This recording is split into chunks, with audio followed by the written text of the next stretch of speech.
Assalamualaikum warahmatullahi wabarakatuh, bosku.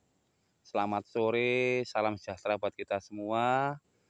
Semoga hari ini bos-bosku tetap semangat, tetap sehat. Semoga dalam berbudidaya, bosku selalu mendapatkan kemudahan, diberi kelancaran, dan nantinya diberi harga yang pantas untuk usaha keras kita. Baiklah, hari ini saya tidak mengupdate perkembangan tanaman cabai saya. Namun hari ini saya ingin mempertajam atau mempertegas dari apa yang telah saya sampaikan kepada teman-teman semua agar kiranya tidak menjadi salah tafsir, salah paham, dan nantinya malah menjadi masalah di kemudian hari. Oke bosku ya, ada 2 poin yang akan saya sampaikan hari ini, di mana yang menjadi viral atau trending topik di dalam YouTube saya yaitu adalah soal hemat ajir. Yang kedua soal hemat pupuk. Oke, kita mulai dulu dengan hemat ajir ya bosku ya. Dari awal video YouTube ini atau YouTube ini saya buat untuk sharing soal uji coba tanaman metode 1 baris versus 2 baris. Karena apa? Dilandasi atau dari pemikiran kami bersama-sama bahwa metode 1 baris itu banyak keuntungannya. Akan tetapi selama ini metode 1 baris itu banyak diterapkan dengan jarak tanam atau space tanam itu sedikit lebih lebar. Itu ada yang 35, 40, 45 bahkan sampai yang 50. Nah, dalam satu gulutan ini kalau space 50, kenapa kita nggak nanam 2 jalur gitu bosku ya. Akhirnya kami mencoba untuk menanam 1 jalur dengan jarak 25 cm gitu.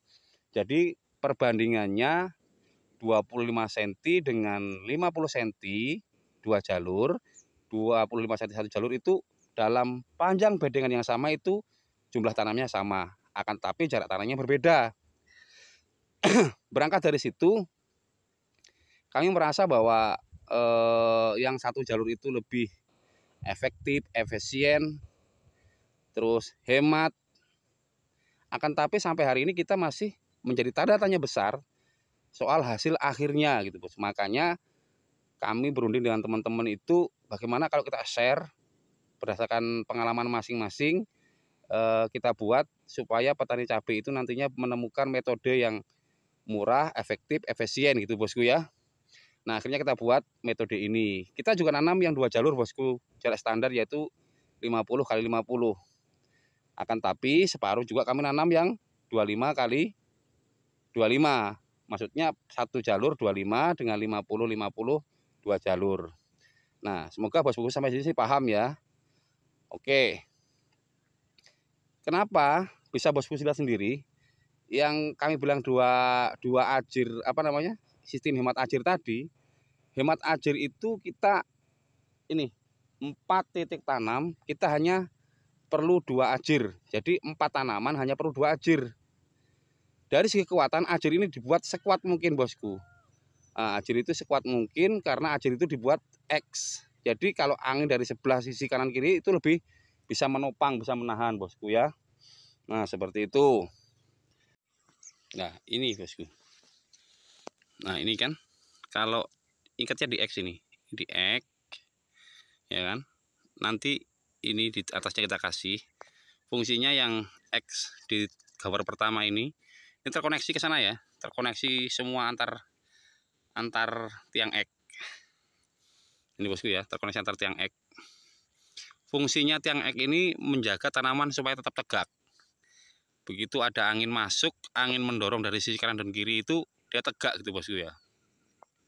Kalau angin searah dengan bedengan itu jarang menumbangkan pohon karena paling di titik awal mereng gitu ya. Yang kita takuti itu kalau dia dari arah samping bosku. Nah ini fungsinya buat menegakkan tanaman. Kita pilih salah satu aja bosku ya. Kita misalnya dari sisi mana itu kita tahan pokoknya. Misalnya angin dari barat berarti talinya itu di sisi timurnya supaya tanaman kita ini tegak gitu bosku ya. Selanjutnya fungsi tali gawar yang kedua ini supaya menyangga tanaman, nanti begitu dia keluar cabang Y di atasnya itu dia tertahan bosku. Tertahan di sini bosku. Ini saya lihat 4 titik tanaman, 1, 2, 3, 4 langsung tiang ajar lagi itu bosku ya. Oke, paham? Nah, ini metode iritnya. 4 tanaman hanya butuh 2 ajir. Paham bosku ya? Contohnya kayak ini. Ini di tali kedua ini sudah tertahan dia. Bahkan kalau perlu nanti kalau ini yuk kita kasih tali ketiga lagi bosku di sininya. Nah, gitu. Beda dengan yang 2 jalur bosku, kita lihat. Nah, ini yang 2 jalur sebelahnya. Ini yang 2 jalur kan 1 titik tanam 1 bosku. 1 titik tanam 1 kan. Nah, itu. Belum lagi katanya titik tanam itu lebih anu. Nanti nih di atasnya juga perlu ngikat lagi bosku. Nah, di sini perlu ngikat satu-satu per tanaman 1. Oke, walaupun nanti ada tali tafetol itu ya yang krep itu juga memerlukan waktu bosku. Waktunya juga satu-satu Setelah tafetol nanti di atasnya sini juga pasti dikasih tali gawar ke sana. Sama bosku. Tali gawarnya kalau 2 sama, fungsinya sama. Kiri kanan jadi panjangnya juga 50 meter akhirnya. Ini kan 50 meter ya. Yang sana 50 meter sama bosku. Habis jumlah talinya sama, waktunya kita kalah di apa? Di pengikatan satu-satu itu. 1 pohon 1 diikat diajir. Itu yang karena kalau nggak diikat bosku ya contohnya kayak ini, sorry. Kayak ini yang miring ke tengah ini kan nggak mungkin. Kalau nggak kita balikkan ke sini terus kita ikat. Harus itu bosku, harus kita ikat walaupun 1 atau 2 ya kita harus supaya tanaman ini tegak. Kalau nggak diginiin sama aja bohong bosku ya. Oke, sampai di sini semoga bos-bosku paham untuk yang metode 2 jalur. Dengan 1 jalur itu ajirnya irit yang 1 jalur bosku. Selanjutnya kenapa apa namanya yang 2 ajir itu dianggap lebih boros? Ya jelas lebih boros karena setiap tanaman itu memerlukan 1 ajir. Beda dengan yang 1 jalur tadi. Nah ini bosku ya. Jadi alasan kami pertama itu adalah kami ingin mengetahui hemat mana. Oke, setelah hematnya kita bisa mengetahui tapi hasil akhirnya seperti apa. Nah itu 1 bosku ya. Jadi bosku bisa paham. Kalau masih yang belum jelas, nah, sorry saya rokok dulu. Yang belum jelas soal 4 ajir itu, ajir ini bosku, jumlah tanamannya 4 pohon ya, 4 titik tanam. Kita kasih 2 ajir. Itu bosku ya, 2 ajir. Dibantu dengan 3 tali bendeng nanti. 1 tali bendeng di titik X, di titik X-nya ya, di titik X-nya. Terus 2 tali bendeng itu naik dari titik X antara 30 sampai 40 cm nanti terserah apa namanya dari teman-teman semua. Hemat mana gitu. Cepat mana gitu loh. Maksudnya bukan cepat mana ya. Naiknya itu silahkan diatur sesuai pertumbuhan tanaman atau figur tanaman masing-masing karena setiap tanaman itu beda-beda figurannya. Kayak ori, jujur aja ori itu pertumbuhan meningginya itu lebih kalah dengan kaliber. Kaliber lebih kalah dengan jenis cabai yang menggantung kayak viral, kayak si gantung. Nah gitu loh. Nah jadi silahkan untuk mengatur ketinggian space tali gawarnya itu silahkan diatur masing-masing. Nah selama yang saya terapkan ini ternyata sampai tahap ini 30 sekian HST ini yang 1 jalur itu lebih menang gitu bosku ya. Lebih menang, lebih irit, penggunaan pestisida, insektisidanya lebih irit gitu ya, fungisidanya lebih irit. Yang kedua, hemat tenaga kerja bosku, dan hemat dalam pembelian ajir, karena kita hanya membutuhkan 50% dari jumlah tanaman. Misalnya kita nanam 2000, kita hanya butuh 1000 plus titik nol ya bosku ya. Titik nol itu nggak bisa dihindari, titik nol itu harus nambah kita gitu loh. Jadi setiap lajur itu misalnya bosku panjang 50 meter, berarti bosku harus nambahkan 2 ajir di titik nol gitu bosku ya. Nah selanjutnya bos-bosku semua ada satu poin lagi yang menjadi perdebatan kita selama ini, perbincangan kita selama ini, baik di kolom komentar di YouTube maupun beberapa teman nanyakan di Messenger maupun di Facebook, soal hemat pemupukan. Supaya tidak menjadi multitafsir bagi pemula atau perdebatan bagi para senior gitu ya, perlu saya sampaikan bahwa media tanam yang saya sediakan di sini itu dulunya itu kita pakai pupuk dasarnya bos ya. Tahap awal itu setelah bedengan jadi itu kita sebarkan dolomit bosku. Dolomit seperti yang sudah saya sampaikan di video sebelumnya, dolomit itu saya tebarkan per 50 meter itu 50 meter saya kasih 25 kilo. Alasan saya karena pH tanah saya itu sudah lumayan tinggi gitu bosku. Kalau di daerah bosku itu lebih rendah atau lebih tinggi dari saya, itu jelas berbeda apa namanya, takaran kapurnya gitu loh, takaran dolomitnya. Kalau dia pH-nya lebih tinggi atau mendekati normal, otomatis penggunaan dolomitnya akan lebih sedikit. Akan tetapi apabila pH tanahnya itu lebih rendah dari punya saya, yang punya saya itu antara 5,8 sampai 6,1 lah. Bahkan sampai 5 itu jelas bos-bosku harus menambahkan dolomit lebih banyak gitu bosku ya. Jadi jangan samakan apa yang saya sudah terapkan ini ditelan mentah-mentah gitu loh bosku. Saya nggak kepingin nanti, oh ini Mas Wandi ini orang Kalimantan ini bohong, enggak seperti itu. Jadi bos-bosku semua harus berpikir realistis gitu loh. Bahwa tanah punya kita ini pH-nya sekian. Jadi saya harus menambah dolomit sekian gitu loh bosku ya. Nah itu. Selanjutnya setelah dolomit, tanah saya ini, media tanah saya ini saya tambahkan kohe kambing. Kohe kambingnya ini per 50 meter saya kasih 2 sak. 2 sak, sak itu sak kapasitas 50 kilo untuk pupuk. Kalau di tempat saya itu pupuknya biasanya mandau, kalau petani-petani itu pupuk mandau itu dari pupuk Kaltim itu kapasitas 50 kilo. Kalau untuk NPK atau untuk urea itu saya pakai saknya itu buat ngantongin atau buat wadah kohe kambing. Nah, satu bedeng 50 meter ini saya kasih 2 kohe kambing ya bosku ya. Setelah saya kasih kohe kambing, lapisan atasnya itu saya taburi lagi NPK Ponska bosku. NPK Ponska bersubsidi. Jelas bosku ya, NPK Ponska bersubsidi. Bosku mau pakai NPK Mutiara monggo. Bosku mau pakai tambahkan pospas juga monggo. Tapi yang jelas lahan saya ini saya kasih kemarin NPK Ponska bersubsidi sebanyak 8 kilo per 50 meter. Itu bosku ya. 8 kilo per 50 meter.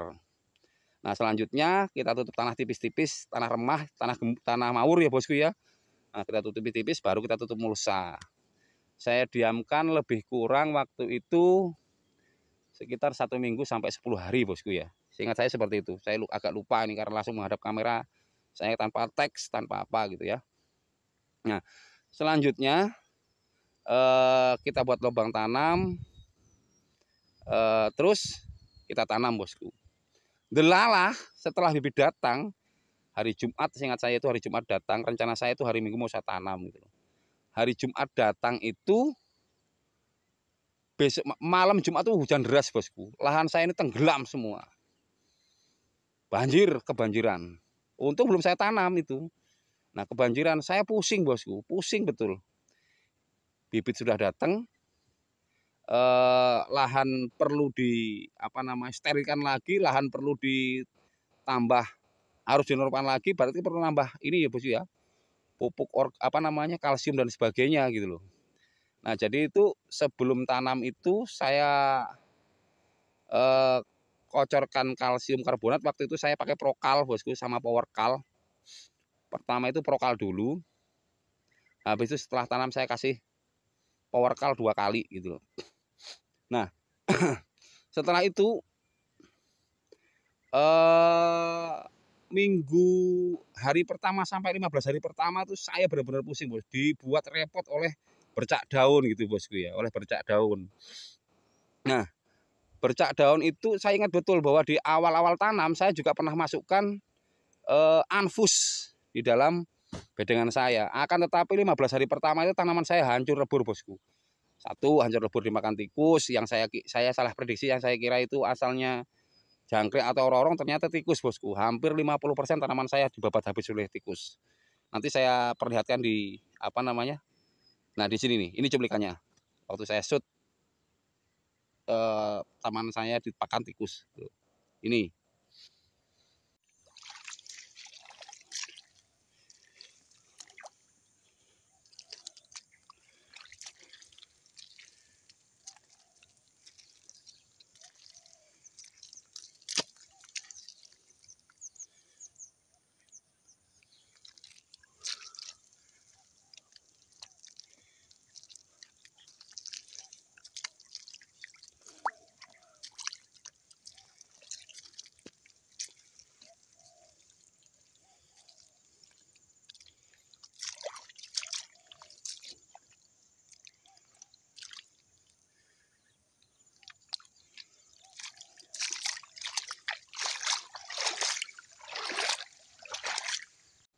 Nah, setelah berjalannya waktu, ternyata anfus tidak efektif. Apa namanya? Saya sampai hari itu nggak berani melakukan pemupukan karena saya ingat betul kalau unsur N tinggi itu bisa menambah parah tanaman kita, bosku. Di dalam NPK itu ada kandungan N yang saya takutkan justru akan memperparah penyakit bercak daun tersebut. Akhirnya saya sampai 15 hari itu tetap berusaha memakai kalsium karbonat, saya susul 2 kali. Habis itu anfus yang pernah saya masukkan kok reaksinya nggak kelihatan positif, nggak kelihatan hasil yang membaik gitu, bosku ya. Nah, terus saya udah pusing mentok, akhirnya saya kembali ke metode dulu. Saya pernah pakai fungisida dan insektisida buat membunuh kuman dan bakteri, bahkan jamur di dalam tanah itu saya aplikasi lagi. Di pemupukan pertama atau di 15 hari HST, di 15 HST itu saya masukkan pupuk dulu itu, bosku saya, pupuk dulu. Belum saya mix kalau nggak salah itu ya, tanggal 15 itu. Dan ternyata, bosku, bener parah, tambah parah. Akhirnya 21 HST itu saya masukkan fungisida 35 HST. Saya lihat perkembangannya bagus, saya 35 HST kemarin itu saya masukkan lagi fungisidanya. Jadi jelas, bosku ya, pupuk saya yang sedikit itu hanya penambahan sedikit aja karena pupuk dasarnya dulu sudah banyak, menurut saya sudah memenuhi kebutuhan untuk mencukupi tanaman untuk bertumbuh kembang gitu, bosku ya. Jadi kalau bosku nanti menanam, jadi informasi dari saya itu jangan ditelan mentah-mentah ya, bosku ya. Dilihat dulu, oh ini masnya ini dulu asalnya dasarnya pakai apa, terus pupuknya apa saja yang sudah masuk ke dalam media tanahnya gitu, bosku ya. Jadi supaya bos-bosku semua itu paham, bos-bosku semua nanti tidak terjebak dari apa yang saya sampaikan. Jadi kalau nonton itu jangan cuma yang satu judul sebelumnya dilihat, judul sebelumnya dilihat, tahapan-tahapannya itu dilihat. Jangan sepotong aja pas lihat tanaman bagus, itu aja yang ditonton, dicermati, nggak tahu kalau yang video sebelumnya itu ada tahapan-tahapan yang proses yang sampai tanaman itu jadi seperti itu gitu loh, bosku ya. Jadi saya sekali lagi mohon maaf seandainya ada yang salah tafsir, salah persepsi dengan saya. Kembali lagi saya sampaikan di sini, saya bukan ingin menggurui bos-bosku semua. Saya hanya ingin berbagi. Saya juga kedepannya semoga saya menjadi lebih baik, bosku ya. Ini juga menjadi catatan buat diri saya sendiri supaya saya itu kalau menyampaikan itu yang lebih konkret, lebih jelas.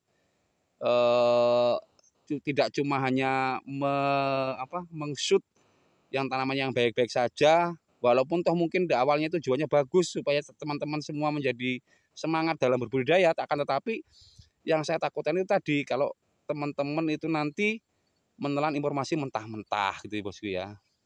Oke, semoga bos-bosku semua bisa mengerti, tetap semangat dalam berbudidaya. Apabila ada yang kurang dari apa yang saya sampaikan, saya mohon maaf. Saya akhiri, assalamualaikum warahmatullahi wabarakatuh.